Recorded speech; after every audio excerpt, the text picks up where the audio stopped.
She walked into my office on a Thursday afternoon. That morning, she had dropped her kids at school, made her bed, done all the things a mother does every single day. She was 44 years old, she ate fairly well, she walked 3 times a week. By every measure, she seemed healthy, but something was deeply, deeply wrong, and she knew it in her bones. She had been feeling exhausted for 3 months straight. Not the kind of tired where a good night's sleep fixes things. The kind of tired where you wake up in the morning and you already feel like you've run a marathon. Where making breakfast feels like climbing a mountain. Where you're so drained that you find yourself sitting on the bathroom floor some days just trying to catch your breath before the next thing. I'm Dr. Alan Mandel, and in my 40 years of clinical practice, I have seen hundreds of patients just like her. People who look fine on the outside, but are quietly falling apart on the inside. Today, I want to share her story with you, because what happened to her could be happening to someone you love. And the part of her story that saved her life was something so simple, so overlooked, and so accessible that every single person watching this video can do it right now.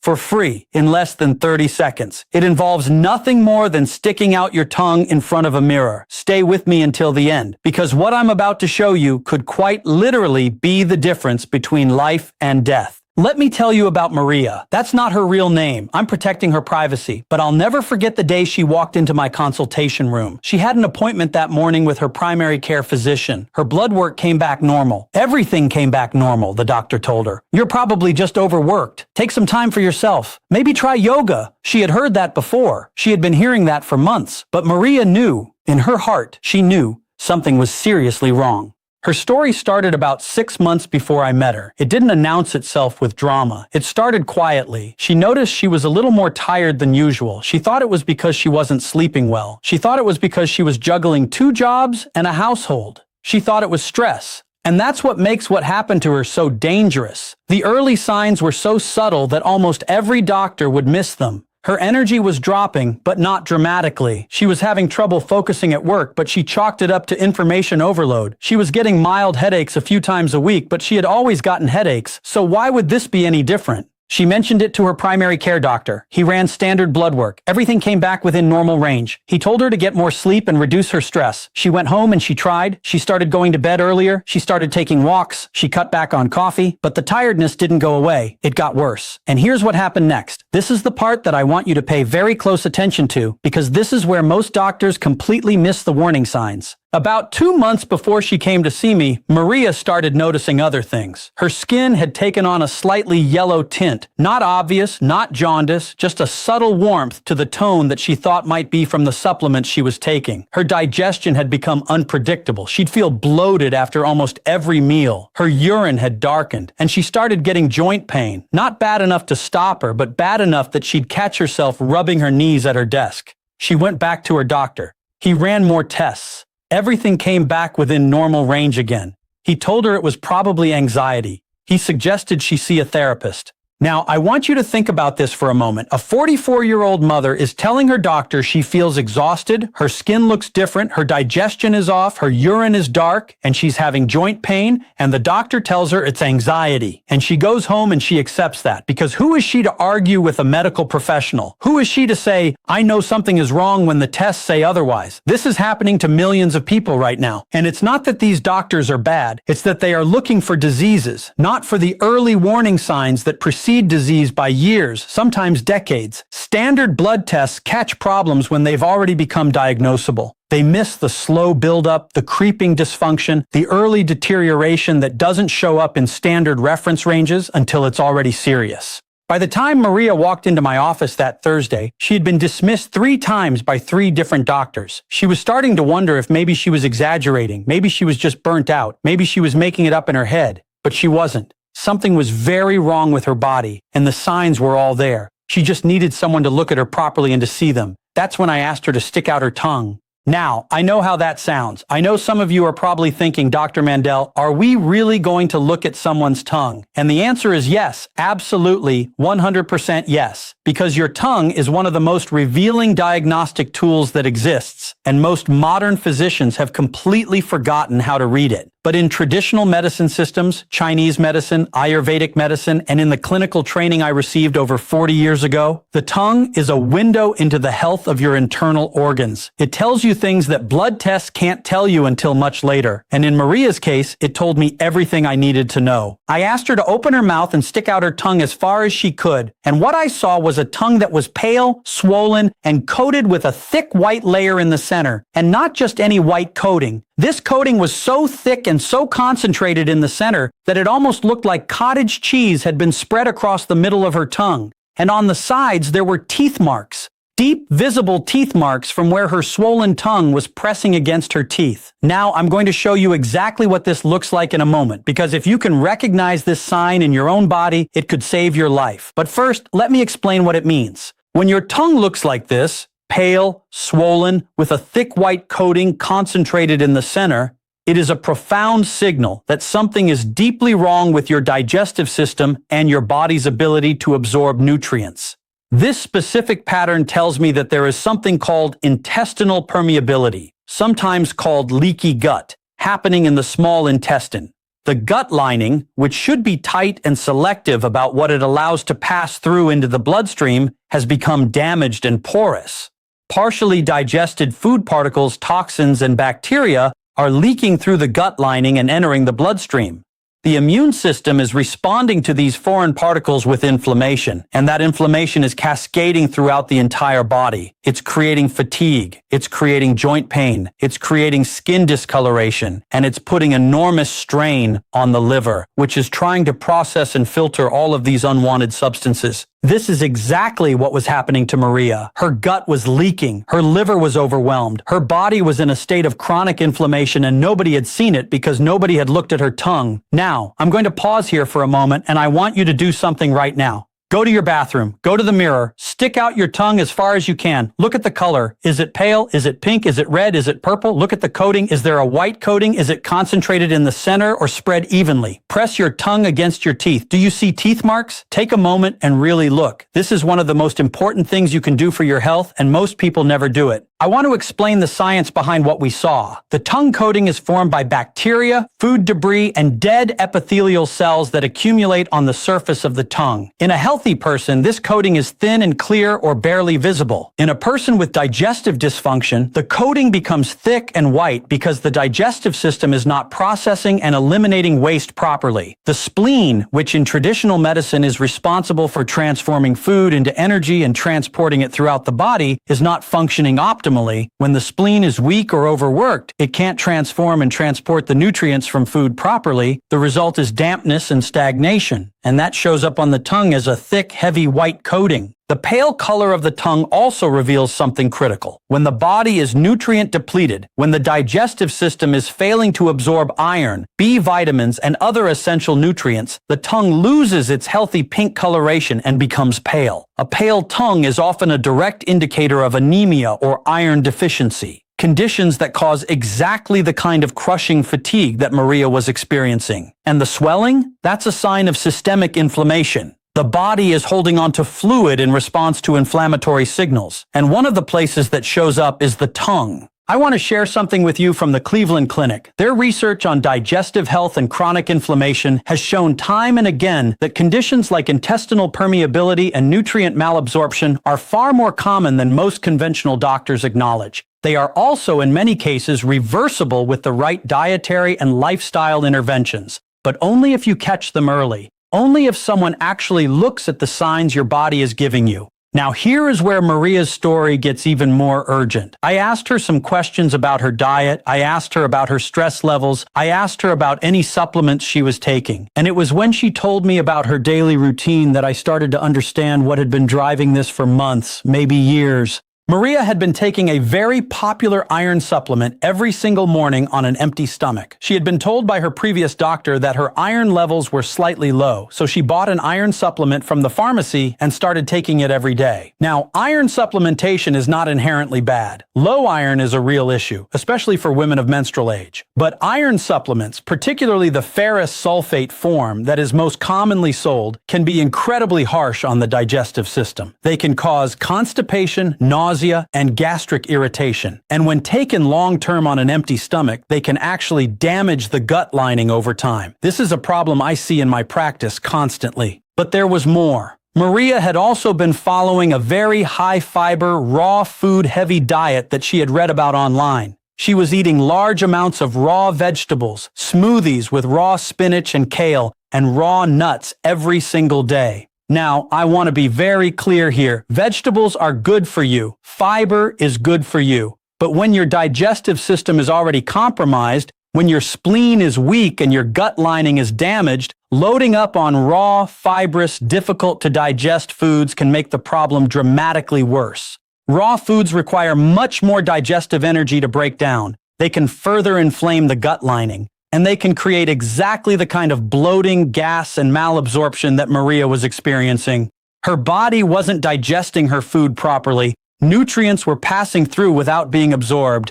Her gut was inflamed and porous. Her liver was struggling to keep up with the inflammatory load, and she had been doing this unknowingly for over a year. I also asked her about her stress levels, because stress plays a massive role in gut health, and she told me that she had been under enormous emotional pressure. Her marriage had been difficult. Her mother was ill. She had been working double shifts. Stress alone, chronic emotional stress, triggers the release of cortisol, which directly damages the gut lining and impairs the spleen's ability to function. Stress and gut dysfunction are a vicious cycle. Each one makes the other worse. After examining her tongue and reviewing her history, I ordered a comprehensive functional medicine panel for Maria. This is not the same as a standard blood panel. A standard panel looks for disease, for levels that are already out of range. A functional medicine panel looks for dysfunction, for levels that are within the standard reference range but are not optimal. And the results confirmed what I suspected.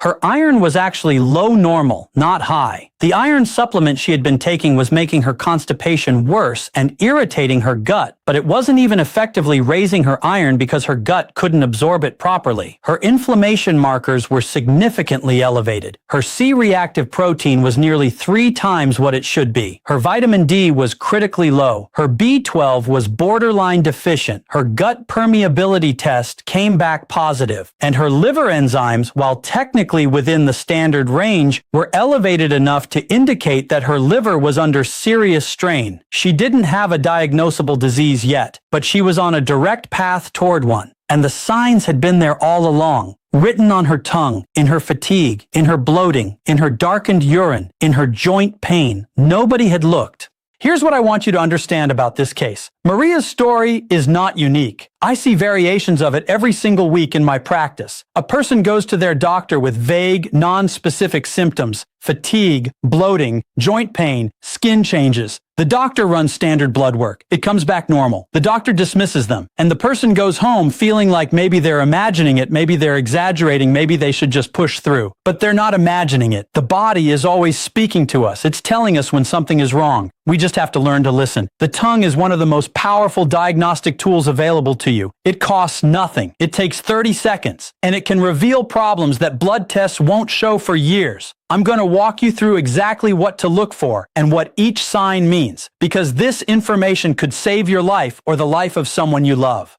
Let me start with the color. A healthy tongue is typically pink or light red. If your tongue is pale, that can indicate anemia or iron deficiency, which explains fatigue, dizziness, and cold intolerance. If your tongue is red or scarlet colored, that can indicate heat in the body, often related to inflammation or infection. If your tongue is purple or dark, that can indicate poor circulation or stagnation in the blood.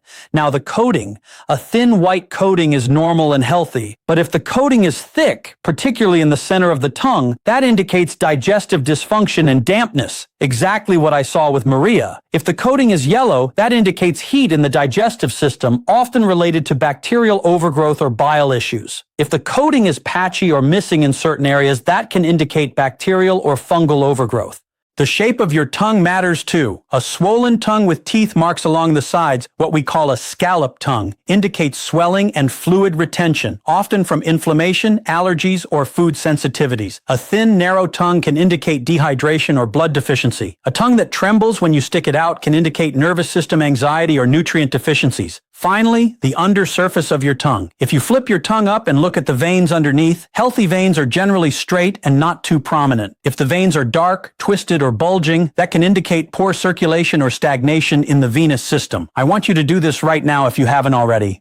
Go to the mirror, stick out your tongue, look at the color, the coating, the shape, the underside. If you notice anything that concerns you, write it down. Take a photo on your phone so you can track changes over time and bring it to your doctor. Now, I want to talk about who is most at risk for what happened to Maria, because if you recognize yourself in this, you need to take action now. First, anyone who has been taking iron supplements, particularly on an empty stomach, for more than a few months. Iron supplements are one of the most common causes of gut irritation and digestive damage. If you are taking iron supplements, talk to your doctor about whether you should continue and whether there is a gentler form that would be better absorbed. Second, anyone who has been following very high-fiber, raw, heavy diets without proper digestive support. Raw vegetables are nutritious, but they are also difficult to digest. If your gut is already compromised, loading up on raw fiber can make things significantly worse. Cooking your vegetables, at least some of them, can make the nutrients more accessible and reduce the digestive burden. Third, anyone who has been under chronic emotional stress. Stress does something that most people don't realize. It directly damages the gut lining. When you are stressed, your body prioritizes survival functions over digestive functions. Blood flow to the digestive system decreases. The gut lining becomes more permeable. Bacteria and toxins leak into the bloodstream, and the cycle continues. If you are under chronic stress and you have digestive symptoms, these two things are almost certainly connected. Fourth, anyone who has been experiencing non-specific symptoms like fatigue, bloating, joint pain, skin changes, or brain fog. These are not random. They are signals. They are your body's way of telling you that something is wrong. Don't dismiss them. Don't accept a doctor telling you that everything is fine just because standard blood work looks normal. Ask for a comprehensive functional medicine panel. Ask for a gut permeability test. Ask for a celiac panel. Ask for inflammatory markers like C-reactive protein and homocysteine. Fifth, anyone who has been on long-term antibiotics, antacids, or anti-inflammatory medications. These drugs, while sometimes necessary, can significantly disrupt the gut microbiome and damage the gut lining. If you have been on any of these medications for an extended period, your gut health needs to be evaluated. Sixth, women between the ages of 35 and 55 who are juggling work, family, and household responsibilities. This demographic, which includes Maria, is particularly vulnerable because they are often so busy taking care of everyone else that they ignore their own symptoms. They push through fatigue, they dismiss bloating, they write off skin changes as a sign of aging, but what they are actually doing is ignoring the warning signs of a body that is in trouble. Now here's the critical part. If you recognize yourself in any of these risk categories, I want you to do 3 things immediately. First, look at your tongue right now and document what you see. Write down the color, the coating, the shape, any teeth marks, the underside. Take a photo. Set a reminder in your phone to check again in 30 days. Your tongue will change as your health changes. Tracking it over time gives you powerful information about what's happening inside your body. Second, make an appointment with a functional medicine doctor or a practitioner who can run a comprehensive digestive and inflammatory panel. Do not accept standard blood work that comes back normal as your answer. You need to know your inflammatory markers, your gut permeability status, your vitamin D, your B12, your iron panel including ferritin, and your liver function markers including GGT, which is one of the most sensitive indicators of liver stress. These tests are not complicated. They are widely available. You just have to ask for them. Third, start making changes to support your digestive health today. This is not complicated, but it is consistent. Drink adequate water, not excessive water. Adequate water. Eat a mix of cooked and raw vegetables rather than exclusively raw. Include bone broth or collagen in your diet to support gut healing. Consider working with a practitioner on a gut healing protocol that might include L-glutamine, zinc, probiotics, and digestive enzymes. Manage your stress. This is not optional. It is critical. Even 10 minutes of deep breathing or gentle movement per day can significantly reduce cortisol and support gut healing. I want to tell you something about Maria. After 3 months of following the protocols we put in place, removing the iron supplement, switching to a gentler form under her doctor's supervision, cooking more of her vegetables, adding gut-healing nutrients, reducing her stress load, and addressing her nutrient deficiencies, she came back into my office, and I asked her to stick out her tongue again. And the difference was remarkable. The thick white coating was nearly gone. The color had returned to a much healthier pink.